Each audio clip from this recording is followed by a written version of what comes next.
तो आइए हम पढ़ते हैं काल। काल क्या है, कितने हैं, इस पर चर्चा करेंगे हम। काल के बारे में कहा जाता है कि काल का शाब्दिक अर्थ समय है, और इस तरह से कहा जाता है कि वाक्य में क्रिया के जिस रूप से उसके समय का बोध हो तो हम उसे काल कहते हैं। जिस रूप से समय का बोध होता है वही काल का द्योतक होती है, या उसी को हम काल कहते हैं। काल को सामान्यतः 3 भागों में बांटा जाता है, जैसा कि सर्वविदित है, भूत, वर्तमान और भविष्य। पहला भूतकाल है, दूसरा वर्तमान काल और तीसरा भविष्य काल। अपनी अपनी सुविधा के लिए इसे अलग अलग भागों में बांटा गया है। भूत को जैसा कि ये अलग अलग 6 भाग बनाए गए हैं, वर्तमान को अलग अलग 5 भाग, भविष्य को अलग अलग 3 भागों में बांटा गया है। पहले भूत को देखें तो सामान्य भूत के नाम से जाना जाता है, सामान्य भूतकाल। ऐसी स्थिति में एक सामान्य कथन, जैसा कि आया गया खाया पिया, हम लोग कहते हैं कि मैंने पढ़ा, उसने यह काम किया, मैंने पत्र लिखा, अर्थात आया गया खाया पिया इत्यादि पर वाक्य आकर के खत्म हो जाता है। तो ऐसे वाक्य सामान्य भूतकाल की श्रेणी में आते हैं। दूसरा भेद है आसन्न।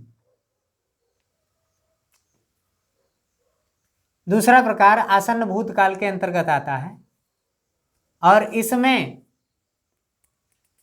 क्रिया का जो स्वरूप है वह आया है, वह गया है, मोहन खाया है, इस तरह के स्वरूप देखने के लिए मिलते हैं। अब तीसरा प्रकार है पूर्ण भूत का। तो यह पूर्ण भूत अंग्रेजी के परफेक्ट टेंस की तरह होता है, जैसा कि उसमें कहा जाता है कि वह आ चुका था या वह आया था, वह जा चुका था या वह गया था। इस तरह के सेंटेंस पूर्ण या परफेक्ट की श्रेणी में आते हैं। तो यहाँ कोई परिवर्तन नहीं है, जैसा कि आप यदि अंग्रेजी में थोड़ा बहुत टेंस पढ़े हैं, उसकी पहचान कर पाते हैं, तो इसे उसके जरिए भी पहचाना जा सकता है। अपूर्ण का तात्पर्य इम्परफेक्ट से है, अर्थात ये कह सकते हैं कि अपूर्ण कि कार्य के अपूर्ण होने की दशा में काम कुछ हो चुका होता है और जो बाकी है वो चल रहा होता है।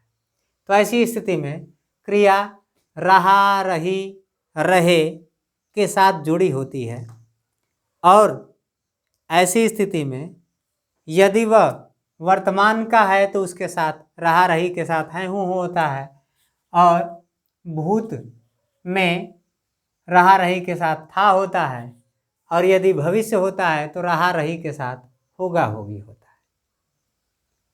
तो यहाँ अपूर्ण भूत की चर्चा हो रही है, तो जाहिर सी बात है कि रहा, रही के साथ था जुड़ा मिलेगा, यानी कि हम कह सकते हैं कि आ रहा था, जा रहा था। इनको हम किसी भी संज्ञा के साथ जोड़ें तो मोहन आ रहा था या सोहन जा रहा था। ऐसी स्थिति में बने वाक्य अपूर्ण भूतकाल के अंतर्गत देखने के लिए आते हैं। संदिग्ध भूतकाल में ऐसे वाक्य देखे जाते हैं जिनके भूतकाल के होने में संदेह पैदा होता रहा। ठीक, जैसे कि हम कहें कि संभव है वह आया हो, संभव है या शायद उसने यह कार्य किया हो। तो आया हो, गया हो, खाया हो, पिया हो या कार्य को किया हो, ऐसी स्थिति में जब वाक्य खत्म होते हैं तो उन्हें संदिग्ध भूतकाल के अंतर्गत माना जाता है। हेतु हेतुमत भूत की चर्चा यदि करें तो हेतु का अर्थ होता है कारण। सीधे तौर पर हम ये मान लें कि यदि वाक्य में किसी एक क्रिया का होना दूसरी क्रिया पर निर्भर होता है और वह जिस समय के अंतर्गत आती है उसी के अनुसार हेतु हेतुमत होता है। यदि वह भूत की क्रिया है, भूतकाल में होने की स्थिति है, तो वह हेतु हेतुमत भूत होता है। और यदि भविष्य में होने की संभावना है या भविष्य में होने की स्थिति आती है तो उसे हम हेतु हेतुमत भविष्य के अंतर्गत रखते हैं। यहाँ जैसा कि वाक्य कहा जाता है कि उसने यह किया होता तो मैं ये करता, अर्थात जैसे कि यह वाक्य है एक कि मैं पढ़ा होता तो पास हो जाता, वह खेला होता तो जीत जाता। यहाँ पास होने की क्रिया पढ़ने पर निर्भर है और जीतने की क्रिया खेलने पर निर्भर है। और यह दोनों ही क्रियाएं कहाँ के लिए दर्शा रही हैं? भूतकाल के लिए। तो यह हेतु हेतुमत हुआ इन दोनों क्रियाओं के कारण, और चूंकि पीछे होने की प्रक्रिया थी अर्थात भूतकाल में इनके घटित होने की बात कही गई है, इसलिए यह हेतु हेतुमत भूत है। अब आते हैं वर्तमान। तो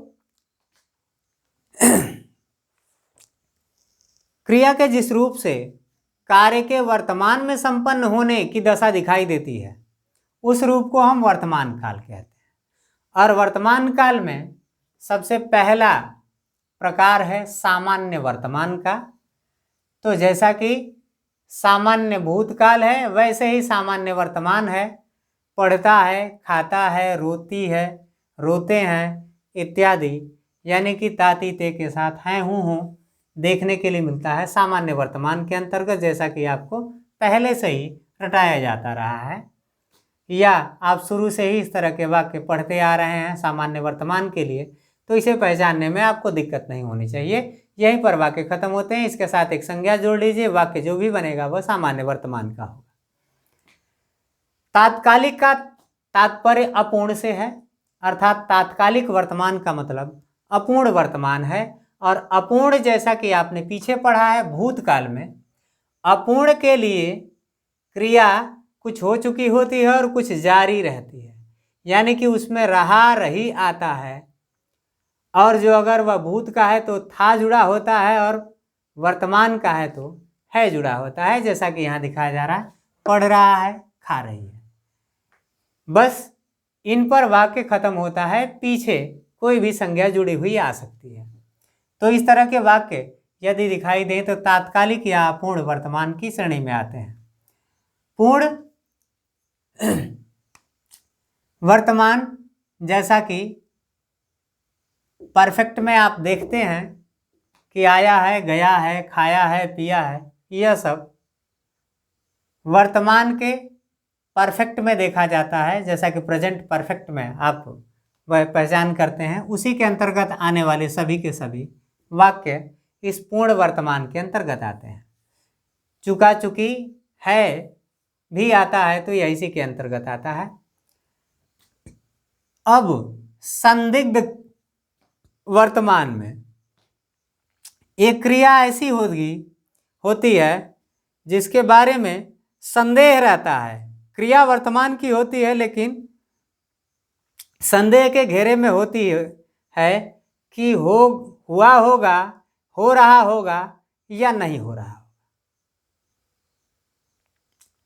तो ऐसी स्थिति में संदिग्ध वर्तमान की श्रेणी में आने वाले यह वाक्य होते हैं। और इस तरह के वाक्य खाता होगा, जाता होगा, सोता होगा इत्यादि पर खत्म होती हैं। अब आते हैं संभाव्य वर्तमान। संभाव्य वर्तमान के लिए वर्तमान में होने वाली क्रिया के लिए संभावना प्रकट की जाती है। वह आया हो, गया हो, खाया हो, पिया हो, यानी कि केवल संभावना प्रकट की जाती है। संभव है वह आया हो, संभव है वह गया हो, संभव है वह खाया हो, शायद वह गया हो इस तरह के वाक्य जब भी देखने के लिए आए तो हम कहते हैं कि वह संभाव्य वर्तमान के अंतर्गत है। अब आते हैं संभाव्य भविष्य। जैसे कि संभाव्य वर्तमान है, वैसे ही संभाव्य भविष्य। हम सबसे पहले सामान्य भविष्य को देखते हैं। जैसे कि सामान्य भूत की पहचान की, वैसे सामान्य वर्तमान, वैसे ही सामान्य भविष्य में देखेंगे तो क्रिया में गागी गे जुड़ा होगा, मूल क्रिया प्लस गा गी गे, यानी कि खेलेगा, पढ़ेगा, रोएगी इत्यादि। ये सब की सब क्रियाएं, इन पर खत्म होने वाले वाक्य सामान्य भविष्य काल के अंतर्गत देखे जाते हैं।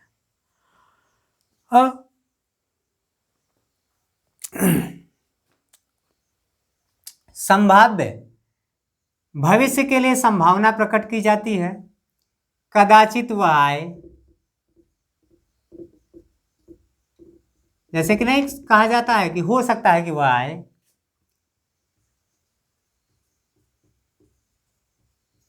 और कुछ समय के बाद की चर्चा होती है तो वह भविष्य की बात होती है और संभावना प्रकट की जा रही है, इसलिए वह भविष्य संभाव्य भविष्य कहा जाता है।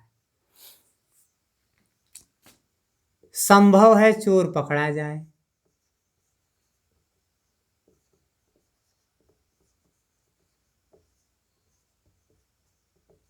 पकड़ा नहीं गया है लेकिन भविष्य के लिए संभावना प्रकट की जा रही है कि संभव है चोर पकड़ा जाए। वर्तमान में ऐसा कुछ नहीं हुआ है। तो ऐसी स्थितियों में बनने वाले जो वाक्य हैं वो संभाव्य भविष्य के अंतर्गत आते हैं। अब आते हैं हेतु हेतुमत भूत। जैसे कि यहाँ देखा था हमने कि एक क्रिया का दूसरी क्रिया पर निर्भर होना है भूतकाल में। जो अगर वह क्रिया, एक क्रिया का होना दूसरी क्रिया पर निर्भर है तो वो हेतु हेतुमत भूत। लेकिन यदि यही कार्य भविष्य में देखा जाता है तो वह हेतु हेतुमत भविष्य होता है। जैसे कि वो आए तो मैं जाऊं,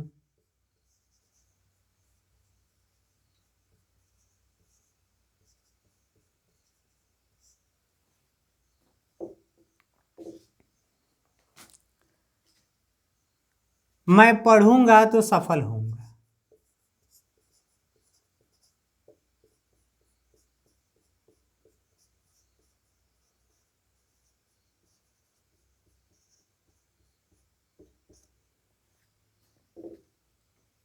या वह बनाएगा तो खाएगा। इस तरह के वाक्य हेतु हेतुमत भविष्य के अंतर्गत देखे जाते हैं। तो इस तरह से ये काल के अलग अलग भेद थे। इसमें एक चीज और देखने के लिए मिलती है कि आपको यह पूर्ण वर्तमान और आसन्न भूत दोनों एक ही तरह के वाक्य होते हैं, जिसकी गणना पूर्ण वर्तमान में भी होती है और आसन्न भूत में भी होती है। तो यहाँ बहुत ज़्यादा आपको दिमागी तौर पर परेशान होने की आवश्यकता नहीं है। जो पूर्ण वर्तमान है वही आसन्न भूत है और जो आसन्न भूत है वही पूर्ण वर्तमान है, क्योंकि आसन्न का तात्पर्य होता है ऐसे कोणों का समूह जिसमें एक भुजा दोनों में कॉमन होती है, यानी कि इस पर मौजूद कोई भी चीज इन दोनों के ही दायरे में आती हैं। तो आसन्न भूत का मतलब इस रेखा पर मौजूद भूत है जो वर्तमान को भी दिखाता है और भूत को भी दिखाता है। अर्थात कहने का तात्पर्य कि आसन्न भूत हो या पूर्ण वर्तमान हो, दोनों की स्थितियां एक ही हैं, अर्थात दोनों एक ही हैं। आप इसमें कोई संदेह न करें। तो ये काल का टॉपिक ख़त्म होता है। वीडियो अच्छा लगे तो लाइक शेयर करें, साथ ही चैनल को सब्सक्राइब कर लें ताकि आपको हमारी वीडियो समयानुसार मिल सके। धन्यवाद।